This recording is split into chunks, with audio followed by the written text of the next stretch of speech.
Good evening, everybody. Welcome to another live Wednesday night edition here on the Rock Pile. Good to be back behind the mic. Took a couple of weeks off.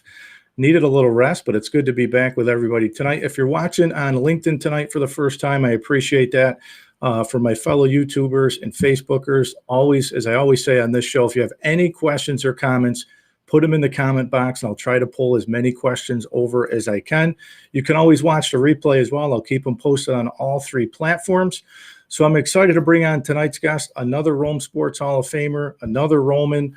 Tom Myslinski Jr. is going to join me in just a moment.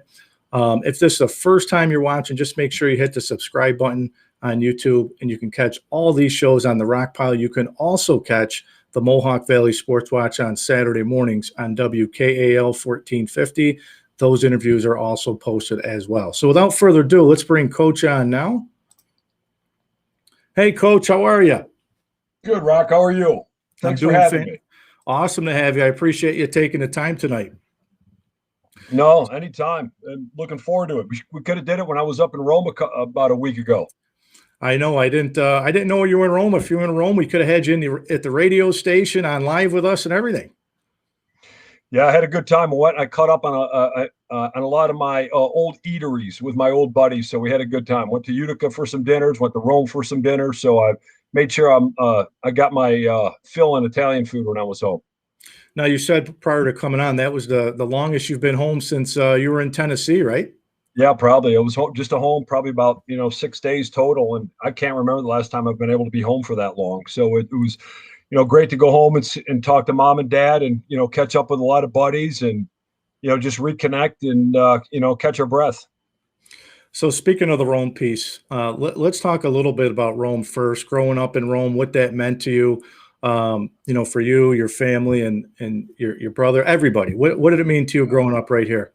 Yeah, just a big thing, just being a son of a coach. I mean, really, growing up, as you know, I mean, you're raised by your parents, but really you're raised by the coaches at RFA too. I mean, it really wasn't a time of the year that I wasn't being, mentored by a coach. I mean, you picked a sport, and, I'll name the coach from, from you're dealing with the summer leagues with, Coach Manfred and Coach Evans over at basketball. Then you'd go over to Penny Field, and you'd have, Fida Costi and Billy Vinci. And then then you'd go into the, you got all your Strauss sports, so, Coach Warwick, Coach Frasco were our coaches there. And, your gym coaches, my pop was my gym coach there.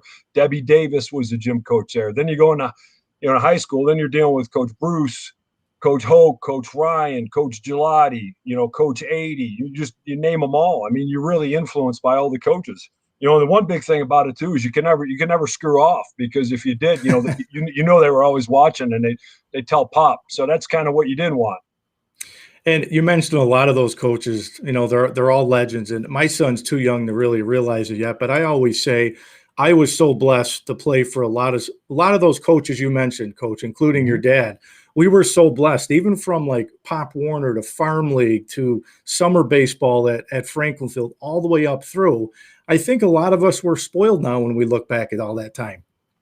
Well, I think the one big thing that it did, we were really, multifaceted athletes. We played 3-4 sports, which I think was really great for, at that time, developing that athlete, the Rome athlete. I thought, I really believe that's why Rome was such a powerhouse at that time, is that you name the season, and Rome was a powerhouse in it. I think I looked on Max Preps one year, and RFA is the #1 football program, in New York. And that, I know that hasn't been as of recently, so all the winning tradition that RFA has had. And, I know back in the day, whether it be track or baseball or, wrestling or you name it, and men's and women's sports. I mean, we were competitive in everything. And really that to me is a credit to, the athletes that we had in Rome, and, the participation with all the sports, whatever season, even the summer. There was never an off season. The off season was playing another sport. And that's why I feel that Rome was, really instrumental in developing a lot of athletes. I mean, there was a lot of Division I, Division II, Division III athletes that came out of Rome. I always say this too, and I get into some friendly arguments, but a lot of people say that when the base left, that's when RFA football and a lot of the RFA sports went downhill. And I remember growing up, and even on some of the good teams that I played on, we had base kids, but the core group were Romans. Sure.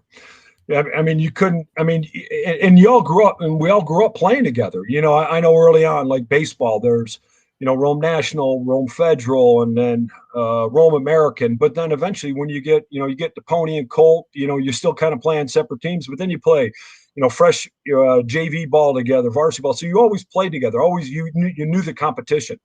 You knew who was good. You knew who was good in each sport. But whatever this, like, even in the summer, the competitions never ended. Just like I said, you went to Franklin Field. Franklin Field used to have the Franklin Field field days, and they'd have pump, pass, and kick, and whatever it was, whether it was it was a relay race. You wanted to beat your buddies. I mean, and we're ultra competitive, and like I said, that is a big reason to me why we had great teams at RFA and RCH. Yeah, people laugh because when I was younger, I used to go to Franklin Field, and it was like a part-time job. I'd be there from 8 a.m. playing, baseball with Archie Sinfracco was my coach and Billy Vinci, and then it'd be basketball. Then we would spend time throwing the football around. I mean, it was at 8 to 5, go home, eat dinner, and then we were back outside, whether it was shooting baskets, throwing the football, just running around. Right. Oh, no doubt. And it's like you said, after dinner, the night was just getting started. I used to go hang out with a buddy behind Fort Stanwix, and with his neighborhood, that's where all my elementary school friends were. We'd play wiffle ball, chase, you name it, but we were always moving, and like I was telling my wife, because my wife's from Rome too, Amy Delahunt, and I was kind of driving around. We're driving around up by the dam. I said, I used to ride my bike up here all the time, and I was up with a real good buddy, Sean Rafferty, and Coach Rafferty was another one, a great coach who I didn't mention earlier. I should have. But I mean, I would ride my bike from my parents' house up Turn Road, up towards, Rafferty's, down to the dam. That was nothing for us riding the bike, And then if we weren't doing sports, we were fishing or, causing trouble somewhere else. And Tom, we'll get into the Tennessee piece, but you played in some big stadium. Tennessee is one of the biggest stadiums in college football. But talk about how special was it on Friday nights at RFA? Everybody would get there early, put the blankets down in the stands, and it was jam-packed. Talk about that experience. Yeah, you know what? I think for me, it was probably extra special because growing up as an RFA, I mean, I remember the days when, I used to go up and, I was the ball boy. I was one of the ball boys. So Mike Hoke and I were ball boys, and then there was Stevie Evans would help out. And we all had our, I'm sure Mike and I, probably argued with each other. So who could help out Artie Newman with the balls? And then if not, the guy that lost got the water, which was probably me because, his dad was the head coach, and that's fine. I didn't matter. I was kind of fat at that age anyways, and I wanted to drink all the water, and then we'd go out and we'd have to get, we'd help the coaches get ready, the field ready. And then I remember back in the day, on the old practice fields, that's when they used to really, like, when they limed the fields, they would burn it into the ground. I mean, and then you'd set up the water. The water was the old PVC pipe that we all drank out of. But it was like, it was the coldest water in the world when you got to have some, But, and then afterwards, I mean, we would go in there and I would help Mike Hoke. We would sell, sodas at that time Coach Hoke was pumping sodas. I mean, can you imagine that? I mean, I think he charged like a nickel or dime a soda. Do you know how much money Coach Hoke probably made selling all the soda? And the soda he was buying, it wasn't like it was good stuff. It was the cheap shit over from Price Chopper, and so, growing up in that environment, I mean, to me, it was just like extra special. So when I had the opportunity to play in RFA, it really meant a lot to me. And I always say, looking at it back then with your dad and Coach Bruce, Coach Ho, Coach Ryan, the whole crew, it just seemed like years ago we were so much further ahead, of a lot of the high school teams that we played at. And now when I look at it now, everybody's got turf, everybody's got the facilities now, when we were the first ones that had the turf. Yeah, well, I'm not a turf fan. I'm a AstroTurf fan. I mean, to me, injuries are always higher on turf, and so you'll never hear me to be pro turf. To me, football is made to be played on grass. I mean, and that's whatever. That's high school, college, pros, and I just don't like that. So, to me, but really, to me, is in kind of what you said. It's the skill acquisition that the coaches taught us. I mean, I just think that, Dad was a lights out strength coach, as an offensive line coach. I think all the coaches were, they knew what they were talking about. They knew how to teach, and they knew how to get the best out of us. And so really, not only did we have great athletes, but we had great coaches. And when you combine that, great athletes and great coaches, you're going to win a lot of football games. How much of the high school piece, learning from all those guys, helped you when you got into college? Well, you know what? I mean, so I always looked at it, like I talked about the competition. I mean, really, if you look, there was people that I grew up with that, I admired, that I competed with, was, for example, Tony Washington and Mark Ankin. So when I got to, when I went to Tennessee, I was already, kind of used to playing against good players, because we played against good players every day, every day in practice. But the one thing that really Roman instilled in me was just a lot of grit, and so just being a tough ass, and over time, if you are, things are going to work out for you, and it's going to be hard. My son's going through it right now at Iowa.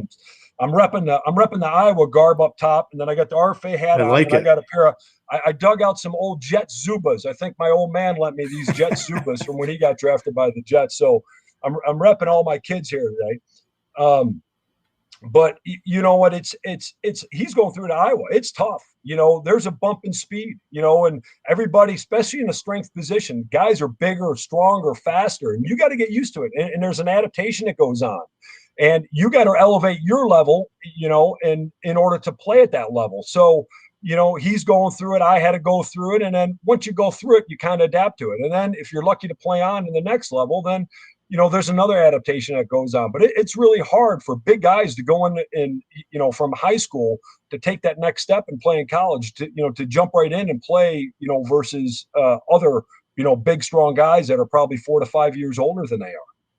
And Tom, what was it like? Because I grew up. My dad coached me in every sport except when I got the RFA for football. But from Little League baseball, the youth basketball, all the way up, it was tough. But the life lessons and all that. When I look back on it now, I said, Dad was right. Dad taught me a lot. Just to get ready for the real world. How tough was it? With your dad as a coach and growing up with a coach. Oh, it was tough.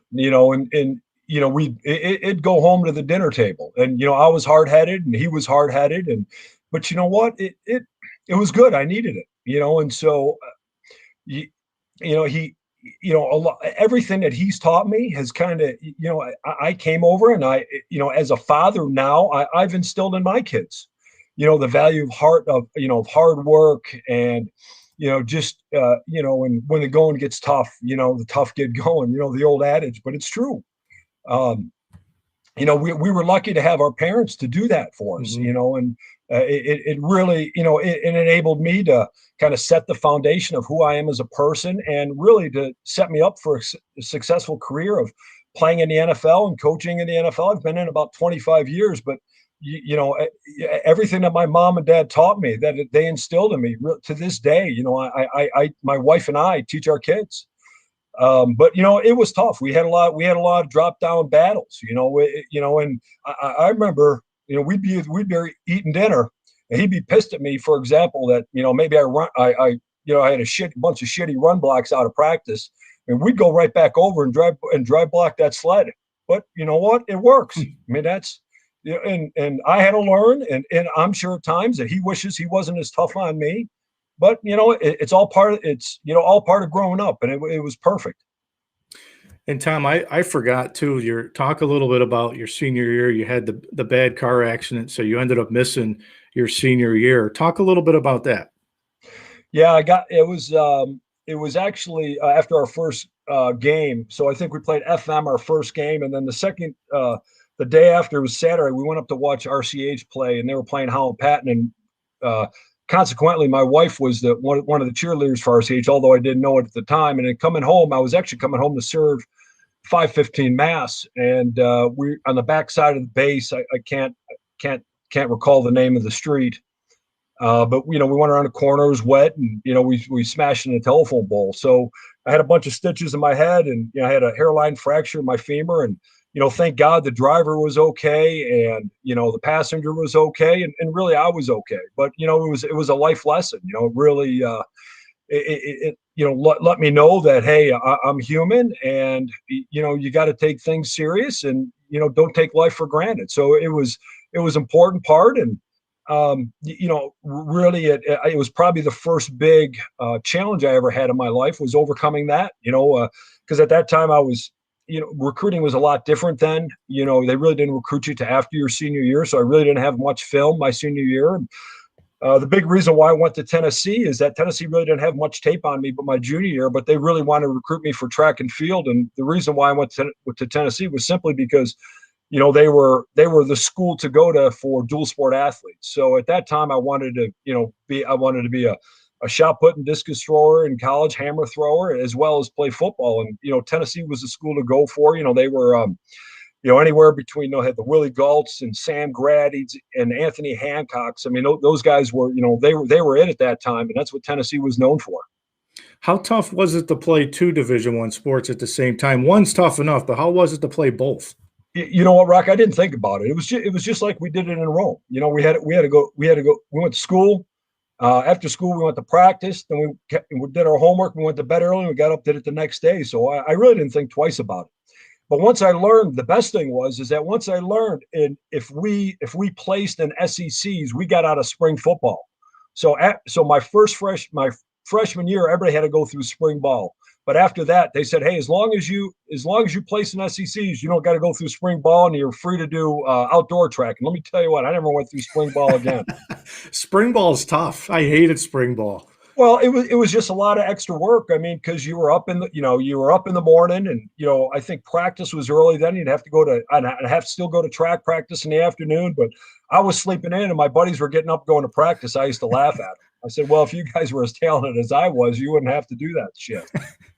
Well, let's see, Tom, we got some questions here and some comments. So Vinny Card, who I played a year with, Vinny was a senior when I was a ninth grader, says it was awesome to grow up in a town where Hero was an actual hero. Glad to say he was mine. Thanks, Vinny. That's awesome. Thanks, Vin. And then Danny Sanborn says, I know this is sports, but Miss Mize is my favorite teacher of all time. So we always got to get the moms in there, right? Well, you know what? You're right. And we're talking a lot about the dads, but let me tell you what, the moms are tougher than the dads, because the moms got to deal with the dads, and so, mom would crack the whip when she had it, but she was also the one, when you were getting in trouble, you'd go to mom, and she'd kind of soften everything for you, and she'd save you a little bit. So, it's kind of hard not to talk about the dads, but behind every tough husband, there's a loving and caring wife and a mother, and that's who we all had as well. Well, speaking of mother figures, Kelly Hoke says, ask him about hiding out in the training room. I think we all did. Yeah, well, you know what? So here in the old fact, before Kelly, and I have the hardest time, so I still want to call her Kelly Mackley, because I know her as Kelly Mackley when she moved over. Okay. And that training room used to be the RFA weight room. Okay. And that used to be like there was like, remember the old, I don't even know if so at the end there where the equipment room was, that's where we used to have like old Nautilus equipment, and then it was actually an old Universal gym. And then where Kelly was, and kind of that area, was the old RFA weight room. And so, part of my job, being a snot-nosed kid, is that I used to have to help my dad pick that weight room up all the time. So to me, it was like a magnetic attraction. I mean, I love Kelly, and I'm not disregarding that at all, but I always wanted to go back into the weight room. I was a weight room junkie. So, was I hiding out in the training room? Yes, but it used to be the old RFA weight room, so that's why I was also there. Well, you got the excuse. I didn't have that. We used to always hide in there, and then we would wait. If we heard your dad or Coach Hoke coming down the hallway, we'd all jet out of there high. We didn't want Coach to see us sitting in there. They hated it. No doubt. Well, I'll give you a good story. So I used to come back, and in the summer when I was in Tennessee, you work for the rec department, and so part of my job was I used to help, clean all the softball fields in the morning. I used to do that with Dominic D'Arcangelo, and that was a trip within itself. And then in the afternoon, I used to go help out my dad monitor the weight room. And this is kind of the first time when I've, right before meeting my wife, and my wife was actually Amy, was working at the old RFA pool. And so I would kind of, whenever I had a break, would kind of go down and kind of talk to her for a little bit, then go back. And then my dad didn't know I was seeing her at this time. So, one time he caught me and he's like, hey, he goes, if you don't get your ass back in the weight room, he goes, I'm going to turn your ass into the rec department for not showing up for your job. I was probably gone for a minute or so, but you know how he is. So, and then I was standing there talking to my wife, Amy, at the time. I go, oh my gosh, I got scared. And she's standing there like nothing's wrong. I go, you don't know who that is? I go, she goes, no, who's that? She goes, oh, that's my dad. And she's like, oh, she was like, oh, okay. She goes, well then, but that was kind of my wife's first impression of my dad, was that, that he came out and was yelling at me and had to get my ass back in the weight room, which, my wife's beautiful. So I understand why I was out there talking with her. When I had your dad my junior and senior year for gym, and I'll never forget my senior year, the long hallway where we all used to wait for the bell. It was probably like 2-3 minutes before the bell rang, and I decided I'm going to take off. I'm heading out. Coach wasn't around. I'm like, hey, he ain't going to see me. Well, don't you think your dad came out and he must have said, where'd he go? So your dad came kind of running down the hallway and says, get your ass back here. The bell didn't ring yet. Yep. And let me tell you, everybody looked and they were like, oh, you're going to get it. And from that time on, I never, ever took one step out from that hallway a minute late. Yeah, but you got it once. I used to get it all the time, and so that, and then you learn. It's like, okay, you know how far you can kind of pull the strings before you've gone too far. Even with mom too, you kind of know, how far you can go. And then, with my brother, Tim, and I'm sure I was a son of a gun to my brother Tim, because I got him for about 5 years. And I remember a couple stories that when my buddies were over, we used to, we were pretty bad to Tim. And Tim probably, I remember one time came after us with a golf club, and he deserved to hit us, and that put mom right in the middle. So it's we push their buttons that day now. So you got Ryan Sidzik. He comments, I know you guys are close. He says he respects the hell out of you. He's got his son's middle name is named after you. And I know you and Ryan were close. He worked with you for a little while. Yeah, Ryan's a great friend of mine. Worked with me in Cleveland and worked with me in Memphis. You couldn't ask for a more trustworthy hardworking assistant than Ryan. He's phenomenal. And I see those two. I got Mark Vaca. We saw him when we were home. We had a great time. We went out for lunch together, and then I saw Mrs. 80 and Coach 80. And like I was telling you earlier on, Coach 80's stories, boy, they get better every year I go back. I tell you, I wish I could tell stories like Coach 80. And I got Sean Chase up here talking about him and Brian Chase. I used to babysit those guys, and you know what? Hey, they better be nice, because I used to let them stay up to the last possible moment. Like moms, I kind of have an idea what time her mom would be home, and they'd stay up all night. We'd have popcorn. We'd eat like kings. Watch. At that time, we were probably trying to watch Porky's on TV or whatever we were doing on Cinemax. So, Tom, you played on some really good Tennessee teams. That 89 team, I think you guys finished 11-1. You guys won in the Cotton Bowl. And then the 90 team, you guys, I think you beat, was it Virginia in the Sugar Bowl? Yep, Virginia Sugar Bowl. Yeah, we had two back-to-back SEC teams. And, really the players that I played with were just absolutely phenomenal. I think we had, on my junior and senior year, I think we had 24 guys, that got drafted to go play in the NFL. I think that's like the highest of all time of any college, and so, just being around those guys and playing on a team, like we should have won a national championship. But it was just such an honor, and probably out of those guys, probably 12 guys were dual sport athletes as well. Your Alvin Harpers, who played a long time in the NFL, Carl Pickens, Harlan Davis won the 100 and 200, played for the Seattle Seahawks. Jeremy Lincoln played for the Bears. All these guys, Jeff Tullis was another thrower with me. All these guys, they all had long NFL careers as well. And, it was just an awesome honor, and it was a great experience playing with them. And I actually think we won more SEC championships in track and field than we did in football. I think we won 3 in indoor and 2 or 3 in outdoor. And then in 1991, we're NCAA champs in track and outdoor too. Just some of the athletes that were there. I mean, going to an SEC track and field meet was really what it was like watching a mini, national championship meet every week. From all the teams that were out there were just absolutely, and the athletes were phenomenal. And really, you have a lot of foreign athletes that compete as well. And so a lot of those foreign athletes go back and they compete in the Olympics for their country. So it was really, it was just an awesome experience. And I was just, I'm very fortunate to have been able to do that at University of Tennessee. And you mentioned a few of the players, Elvin Harper, Carl Pickens, and I think Reggie Cobb was on one of those teams too, right? Yeah. Reggie Cobb was a track athlete, and Reggie was one of our running backs. And God rest his soul, he passed away. He worked for Tampa Bay. He was a scout for the Buccaneers and passed away not too long ago. And that's when we had. So Reggie Cobb was our 1A running back, and our run B was Chuck Webb. And you know what? Between those two, it was a 1-2 punch, and those guys were.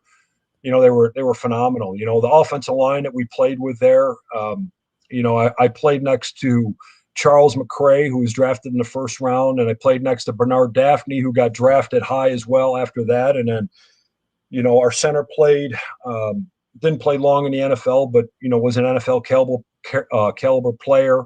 Right guard got drafted by the Patriots. Right tackle was I think the 7th or 8th pick in the first round, Antone Davis. So. They called us the TVA, the Tennessee Valley Authority. And, I mean, really, at that time we ran the ball. I always get the kick out of this story is that, my first 2 GAs at Tennessee were John Gruden and David Cutcliffe. So okay. I sent John Gruden a note in the mail, early before the season. I told him he was my favorite a scout team coach I've ever had. And what an awesome thing that is to have John Gruden and David Cutcliffe. And I saw recently we went to the Hall of Fame inductions, and we went to see Alan Faneca, who got inducted, was the left guard with the Steelers. But also Peyton Manning was being inducted as well. Peyton and I played together in Indianapolis, and I ran into Phil Fulmer and David Cutcliffe, and those guys are so instrumental and really providing me the personality that I have and taught me the ropes in order to be a great coach and a good player in the NFL. And you got a chance at Tennessee to play for, I think, one of the best coaches of all time in Johnny Majors. What was that like? How tough was he? Well, gentleman Johnny. And, it's funny because when you play for a team, you really never know how hard a coach is. And then when you get out, all the coaches go, man, Coach Majors is like the hardest coach ever to work for. But the one thing that really sold it on me when Coach Majors came up to visit me at, up to Rome, and, the person that he got along with the most was my grandfather, and so Grandpa Joe, who grew up over on South George, that was pretty neat, So I'm upstairs in my office, and I got a great picture of my Grandpa Joe made Johnny Majors a football clock. So he used to do woodworking and gave it to Coach Majors. So I got a picture of myself, Coach Majors, and Grandpa Joe, in this room. So it's pretty neat. Yeah, that's special for sure. So, Tom, when did the strength training? I know growing up with a dad that was big in strength and conditioning and training, did you always want to get into that field, or was there a time in college you said that's what I wanted to do, or did you know all along?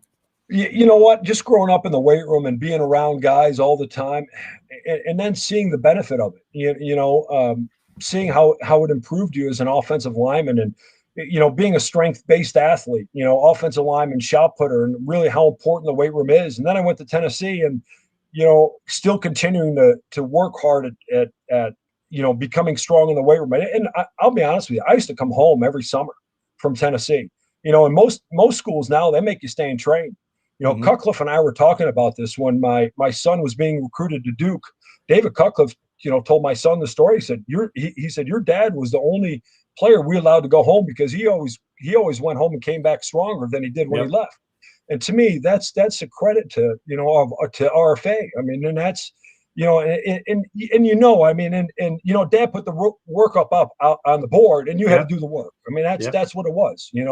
But still at that time, I still saw the benefit of why I had to be big, strong, fast, and physical. And then And then going into the pros, I mean, these guys are, I mean, they are ungodly gifted and strong. And, I mean, they're phenomenal athletes. And I had to do everything I had to do to survive. And, in order I was always a bubble player. I was a career backup. And in order to be a career backup, I had to go into camp and I had to be in season shape and ready to take all the reps, because when you'd go into camp, they'd say, okay, Kent Stevenson was my line coach. One of my line coaches with the Steelers would say, hey, listen, you're going to take all of Dermontti Dawson's reps today. Dermonti's in the Hall of Fame center, arguably the greatest center ever to play the game. There's him and Dwight Stevenson and Mike Webster. And Mike Webster obviously played for the Steelers, and Dirk played for the Steelers. And then give you another little tad bit of information, before Mike Webster was Ray Mansfield. So at that time, the Pittsburgh Steelers only had 3 centers in the history of the Pittsburgh Steelers. So it was Ray Mansfield, Mike Webster, and Dirk, I had to be in season shape all the time. And, that's how I made the team. I had to do what others wouldn't do. And if I went in a training camp unprepared and not ready to go, I wouldn't make the team. Yeah, and it's funny you mentioned how you came back home, because I mean, I didn't play at that level. I was Division I AA, but I would come home in the summers as well. Yep. It was nice to come home and be by the family, but I knew that when I came to RFA to do my workouts, and your dad would still let us come back and work out, I always went back to school in shape.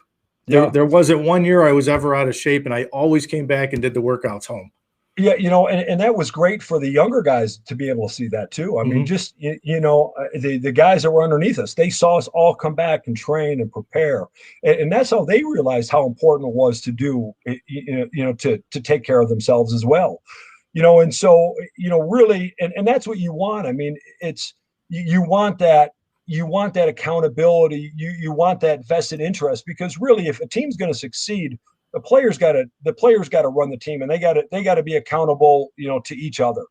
And and really that's how RFA was. Our RFA, I feel that all the players were all accountable to each other. And we all hated to lose. There was a tradition. We didn't want to be the team that lost. We didn't want to lose games. We wanted to be the champs, and obviously in the Rome Utica area. I mean, because really at that time they never really challenged us at all, the Utica teams. And then we wanted to go to Syracuse and beat the hell out of the big guy at Syracuse. And so for us that was great. I mean, the bus trips there and the bus trips back after we beat them was awesome. They didn't beat us much. They occasionally did, but when that's about it. When they had Syracuse referees, or when Coach Evans wasn't reffing one of their damn games. No, our big rival when I was in school was always Henniger. If we lost a game, it'd be to them. But I can honestly say my dad never lost a game at home. My sister never lost a game as a player on the turf. I never lost a home game in 4 years at RFA, and we went to the state championship my junior year. Yeah. So we didn't lose many games. No, it was we didn't, like I said early on, we didn't lose. We didn't lose. It was, there was swag now. There's a lot of swag, whatever we did. When we were there, when we left, all the Syracuse teams knew we were there. They didn't want to face us now. But you know what? And even within that, I mean, it's like in those schools, I have so much respect for those schools, because there's been some great players. I remember, being a shot putter at RFA, and I think I threw in sophomore state meet, and so not only from RFA, you got Wash and you got Anks, but you got locally, you got Chris Hall, who was at Camden, you got JJ Grant, who was at Liverpool, you got you got Trent Patterson, who was at Henninger, who went on. Trent actually was a guard at Alabama when I was at Tennessee. JJ played at Michigan. Then he went to the state meet, and you had CJ Hunter, Phil Caraher, all these phenomenal athletes. Our New York State shot put and discus championship was like the who's who of the Olympics. It was just a prelim to the Olympics when they're about 8 to 12 years short. But I mean, it was a who's who. I remember throwing at those meets. And college coaches would be lined up all over the place watching those meets. Yeah, I remember when I used to go to some camps. I went out to Florida State, I went to Penn State, and then I went to some local camps. And everybody knew when you said RFA, they'd say, "You guys are that team at Rome, right?" Everybody knew us. And I'm talking even when I went to college, kids from New Jersey, Pennsylvania, Florida, they knew when you said RFA, they knew exactly who you were talking about. Oh yeah, and that's how we wanted it. This is funny that I'm thinking this. You remember the old frickin' frack? I don't even know if frickin' fracks is around anymore. No, I do but there was remember it though.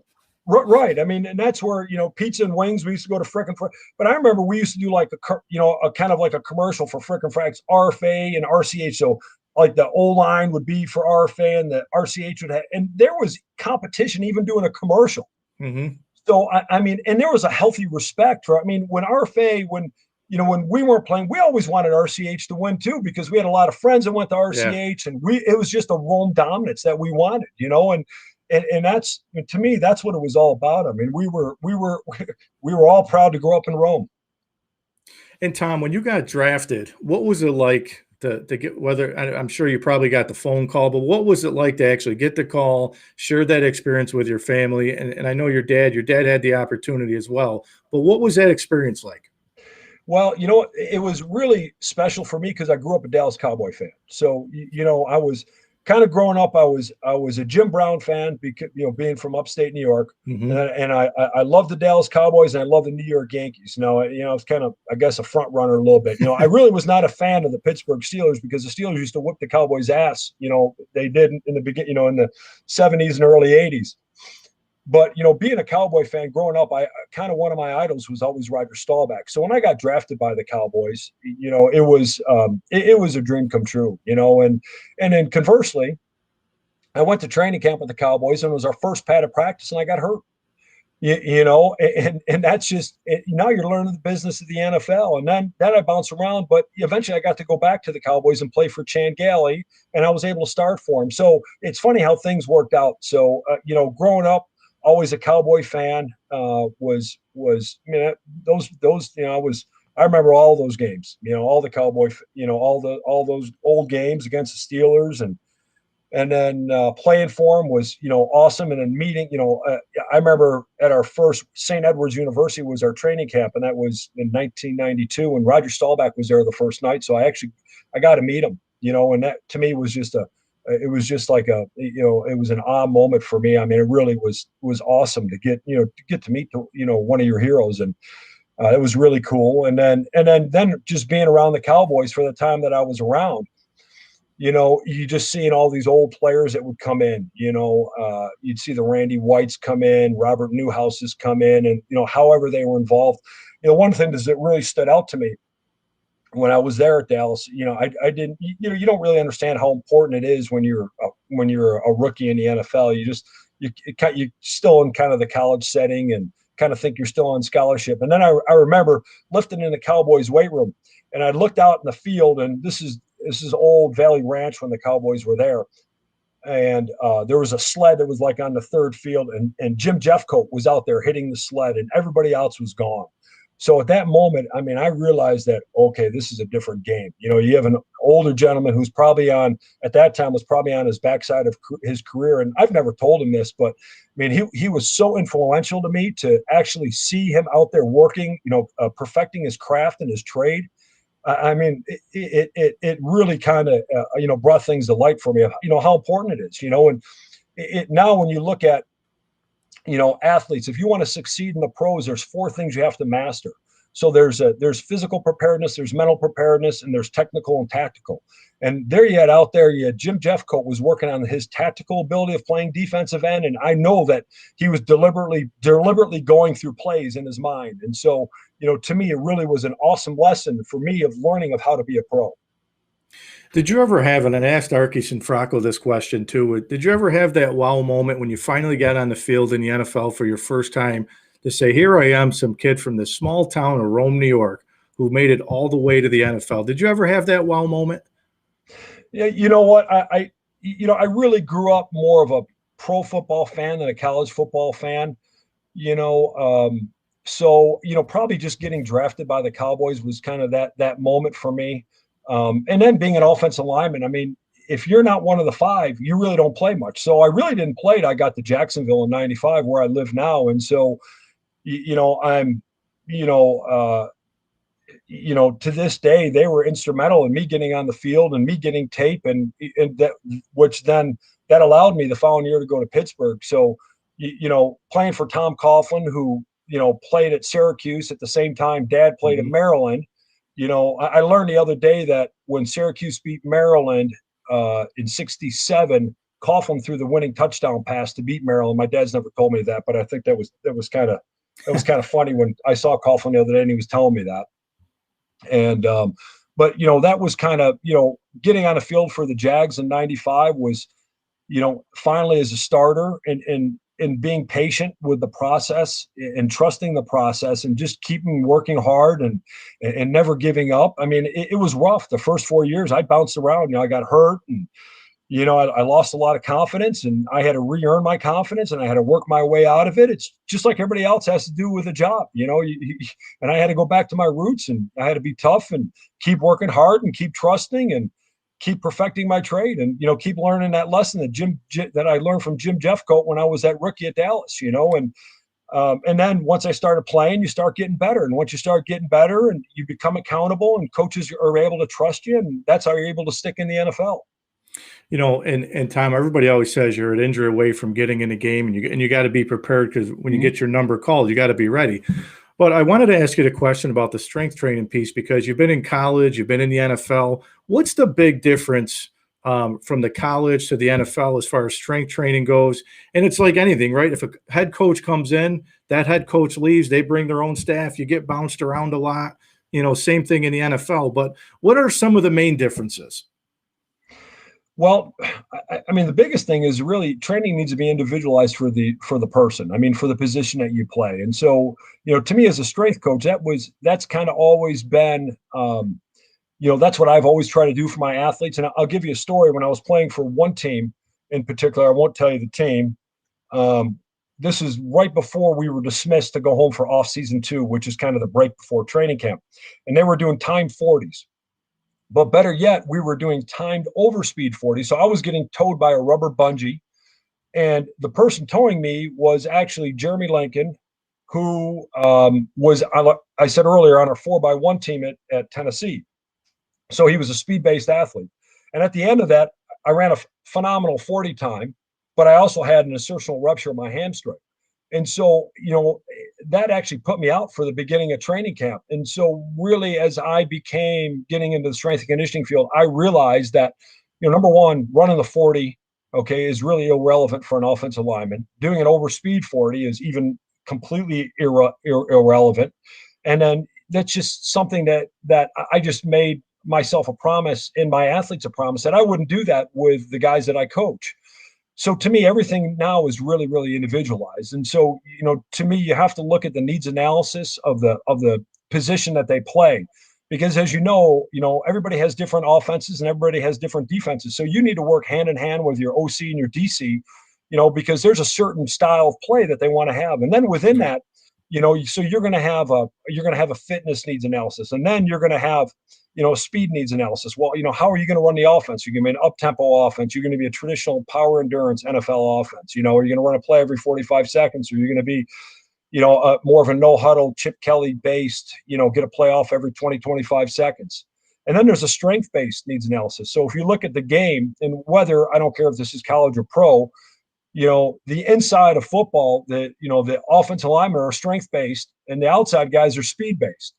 But it's important that the offensive linemen are going to be able to exhibit, speed at different times. Okay. So for example, let's look at now, you have a lot of these teams are wide zone teams. Well, your center better be able to run, because he's got to be able to get over to that wide 3 technique and take them over. So you got to understand the prerequisites of, what the needs analysis are that these athletes have to perform. And then you got to look at the athlete. And when you look at the athlete, you want to know his strengths and weaknesses. And so the thing is, you always want to maintain the athlete's strengths, especially from a psychological aspect of the athlete, but your job's also to develop that athlete's weaknesses, because as we know, we're only as good as our weakest link. And so it's really important when you combine everything together. It's really very holistic, and you got to customize the athlete according to how the head coach is going to govern his team.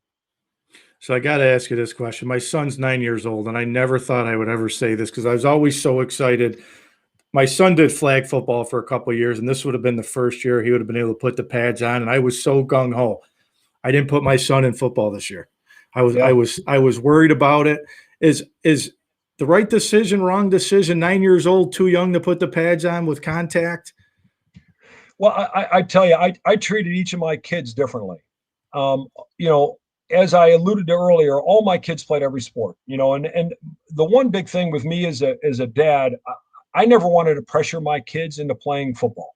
I wanted them to play whatever sport they wanted to play because that's what they loved. And my job as a dad is to support them. So if they wanted to be musicians, I would have supported them to be a musician. But what we're going to do is we're going to work to be the best musician we could be, whether it's whatever sport. So both my boys played football.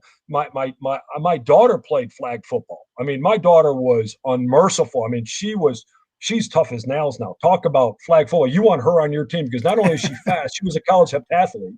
Not only is she fast, but I mean, she'd be the first one to clothesline anybody. Okay, and you didn't want it. I still don't want to piss my daughter off. And then, but I let my kids develop as they develop. So my older boy, I didn't play early on. I just feel that his readiness, he wasn't ready for it, or he didn't exhibit that readiness for it. And then he figured it out as his own pace, and he ended up going to Air Force to play football. And then my little guy was all about it, and he loved contact. And so I started him a little bit earlier. And in Jacksonville, we have an NFL program. And it's a really controlled program with pads on, so it really teaches them how to be, how to be very, technique, how to learn the aspect, and they're not worried about winning games. They actually play on both sides of the ball. They have one coach that's the OC and the DC, and it's a great program they have for youth. For teaching youth football in Jacksonville. I think it's great. A lot of pro teams have it within their city. And then after that, he played. My littlest played Florida Pop Warner, and Florida Pop Warner is a big deal now. I mean, it is ultra competitive, and then that's what he played before he went to before he went to ninth grade, before he went to Bishop Kenny High School, because all my kids went to Bishop Kenny here in Jacksonville, Florida. And Coach, talk to us a little bit about. Let him figure it out, Rock. Let him figure it out, and when he's ready, he'll be ready. You're talking about your kids here, and your oldest son, Tom, with the New York Jets, currently looking to get into strength and conditioning too, just like yourself. What words of advice have you given him? I told him number one, I told him, what the hell are you doing wanting to be a strength coach? and then I told him, I said, listen, if you're going to get in the business, you have to have a license. So to me, you got to specialize, and so it's important that strength coaches, they have a big tool in their toolbox. You got to have all the tools, but you need one big one. And so he's also actually studying to be an RD as well. So he'll be a registered dietitian and a strength coach, which is fantastic. I told him he can also be a physical therapist, an ATC, a PT, but if you want to be in the field, you need to have one specialty. And to me, I think that's important because, if for some reason you don't have a job in the NFL, you can work in the private industry, having a license, being a registered dietitian. So I think it prepares you for life. And so, yeah, I'm really excited about him. So he went to East Tennessee State University, which is probably not, you guys don't know, ETSU is like the place to go for strength and conditioning. There's Colorado Springs in Colorado. Then on the East Coast, the ETSU is like one of the USOC's hubs. And so the professors that they have there are phenomenal. His professor there, who his advisor, is actually the performance director for the Jets. So he brought Thomas up to work for him. And so I know Thomas is excited for, his experience in the NFL. And then I know he's been accepted to go back and get his PhD. So he's taking it to the next level. I told him he's got to hurry up and get that PhD so I can work for him. And then your son, Michael, who we've all been following as well, signs and play football at the University of Iowa, which you're repping the colors now. You got it. Yeah. Getting ready. How stressful was it for you with him going through that process? You know what? I just think generally, there's two situations. So I think the situation that's stressful for me is watching my kids play. So whether it was watching my boys play football or baseball, or watching my daughter compete in track and not having, you have no control. And so really to me, I think it's just a stressful atmosphere watching your kids play, and you want them to succeed and do so well, but there's it's up to them.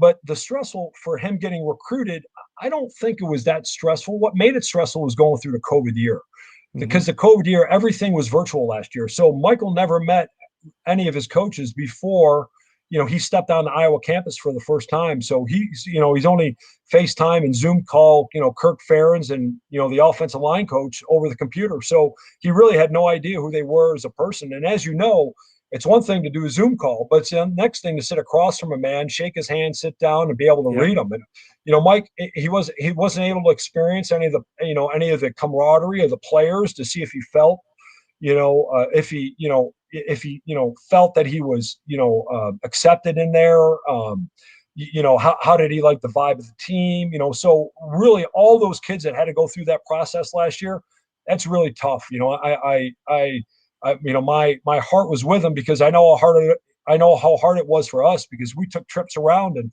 when we went to these campuses, we weren't allowed to meet coaches. We were on Hmm. really, they were ghost towns, these campuses were. And so we went to the University of Iowa early on. Nobody was around. I mean, they were just starting to open up, and in Florida, we never closed down anyway. So everything was, there was a brief stay here, but just really Florida is like Texas, it never really closed. So it was a lot different. My son went to school all last year, and he had football last year, and really they didn't miss a beat in football. And then Tom, your daughter Amy, as you said, a great track and field star too. Great athlete. Yeah, yeah. So Emily, like I said, she might be the toughest in the family, and so basically heptathlon is the decathlon for the females, and so she was a sprinter, jumper, hurdler, and probably with Emily, the best thing with her is that I remember she weighs 125 pounds, 130 pounds, and I would love it, because me being an ex shot putter, I got to taught her how to be a shot putter. And then she would run over from the hurdles, and then she would go throw the shot, and the guy running the shot put, and he would say, "Hey, sweetie, you supposed to be here?" And she was like, "Oh yeah, I'm supposed to be here." And then she'd throw, and then they realized that she was supposed to be there. So she placed in her conference championship sixth, and she was by far the smallest, most petite one. And she usually won the heptathlon shot, and then she placed fifth and sixth in the open shot. And so to me, I always loved it when she'd go up there and throw the shot, and she'd be popping out 45, 46 footers, as a small hep boy. But man, she was an explosive chick with that shot put. And Tom, the last thing I wanted to ask you, you mentioned a lot of the coaches, but who have been some of the most influential people, throughout your career, that helped you to get to where you are today? You know what? All the coaches I mentioned, and there's two players I didn't talk about that really have been really influential. Uh, One, his name is Jim Sweeney. Okay, and Jim played 16 years in the NFL. He's on the All Century team for the Jets, and I had lunch with Jim last week, and we were driving through Albany. We stopped to visit Jim, and just being from a mentoring standpoint, and kind of and then just helping me understand the game, and just picking his brain, and just being that person I could bounce ideas off of has been phenomenal. And then probably the greatest coach I've never played for. Okay, is his name is Tunch Ilkin, and Tunch he was a tackle for the Steelers, the right tackle. And Tunch played about 14 years in the NFL, and I never played with Tunch. But the one thing that I struggled with when I got to the NFL was pass pro. And Tunch is known for teaching Tunch punch. So basically, what Tunch did is that he took JKD and Cowley, and he kind of made it adaptable for offensive linemen. And so, I was the one foolish enough to go to Tunch and to have Tunch teach me his Tunch punch technique. And then so really learning that technique enabled me to start and play in the NFL. And those are two guys that were extremely instrumental in me playing in the NFL as a player. I mean, really, if it wasn't for them, I would never have played as I have, long as I have. I know Tunch's right now. Jim is the offensive line coach at University of Albany, and those athletes don't know how lucky they are to have him. And then Tunch is going to be inducted this year into the Ring of Honor for the Pittsburgh Steelers, and so we're going to try to get up there for that game. But that those guys mean the world to me, and so having those guys and having those friendships and bonds growing up, and it was a phenomenal time, playing next to Dermontti Dawson and Alan Fanekas, and it was great. I always tell people ask me about playing for the Steelers and the Cowboys. I said, listen, here's the deal. If you didn't perform, the players would get rid of you. The coaches wouldn't get rid of you. The players would, because you couldn't live up to their expectations. I remember in Dallas when I went back and Chan Gailey was the head coach. Hudson Hawk was our line coach, and Hudson Hawk is a phenomenal line coach. And that was the first offensive line coach. He goes, hey, we're going to run this play, this week. And he'd said, so there was myself and, Larry Allen and Flozell Adams, Mark Stepnowski were in, Eric Williams were in the room. And he said, how do you guys want to run it? And I'm sitting here going, are you asking us how you run it? He goes, listen, he goes, how do you guys want to do this? He goes, I don't care how we do it. He goes, listen, you guys are the one that are going to block the play. And to me, that was like, man, that was so awesome that a coach is just giving you that, he's giving you that, that freedom to dictate how you wanted to run the play. I mean, that shows you how much trust they have in you. And if you didn't, I mean, just think about it. I mean, you want to play for teams that are like that, that give you that responsibility. I mean, you never wanted to let down your teammates. That was the biggest thing playing for those. I mean, arguably, they're probably two of the greatest offensive lines, in the NFL. You never wanted to let those guys down. I mean, those guys are tough as nails. And, if you didn't play tough, you stuck out like a sore thumb. I mean, you had to be a tough sucker to play on those two teams. And you know what? It was an awesome experience. And, playing with those guys is something I'll never forget. Well, Tom, listen, I told Archie this as a young kid growing up playing. I mean, I was basketball, baseball, and football. From a baseball perspective, we wanted to be Archie Sinfracco. As a football player growing up, I grew up watching you play as a young kid, and we always wanted to be the Tom Myslinski, except I was never an old lineman. But you've been a great role model. I've enjoyed following you throughout your career, and proud of you this way. And I really, really can't thank you enough for coming out with me tonight. No problem, Rock. I appreciate it. And you know what? The world needs more offensive linemen. So I appreciate that I could be a couple guys' heroes. That's great, because not too many people want to grow up being an offensive lineman. I did. But, and it's funny because, like, growing up, two people that I really admired was Dave Remington, who was at the center at Nebraska. And, they have the Remington Award. And then Mike Webster. Those are the centers. I mean, always growing up wanting to emulate those, those guys that like Mike Webster. I wore 52 in high school because Mike Webster was number 52. I mean, it's just, not many people grow up wanting to be O linemen. So, it's a unique crowd. It's a, you know what? And, the one big thing is that they always say that, nobody knows who you are until you give up a sack, and that's the best thing, it's, things that, people, blocking for Jerome Bettis and Emmett Smith and Troy Aikman. I mean, that's really what it's all about. I mean, all O-linemen are always the most, unselfish people, in the room, and on the team. And that's kind of how we liked it. And that's kind of why I fit right into being a strength and conditioning coach, is because, it's the same thing. I mean, I didn't become a strength and conditioning coach for me. I became a strength and conditioning coach in order to give back and teach the guys what I know, and to pass it on, and to pass on what, what Ton Chilkin taught me and Jim Sweeney taught me and Hudson Hawk taught me and all those great players that I played with, what they taught me. Really, that's why, that's why you do what you do. Well, Tom, listen, say hi to Mom and Dad for me, and I'll be following your son in Iowa this year. Being a Michigan guy, that means I still got to root for Iowa now, so I got another Big Ten team to root for.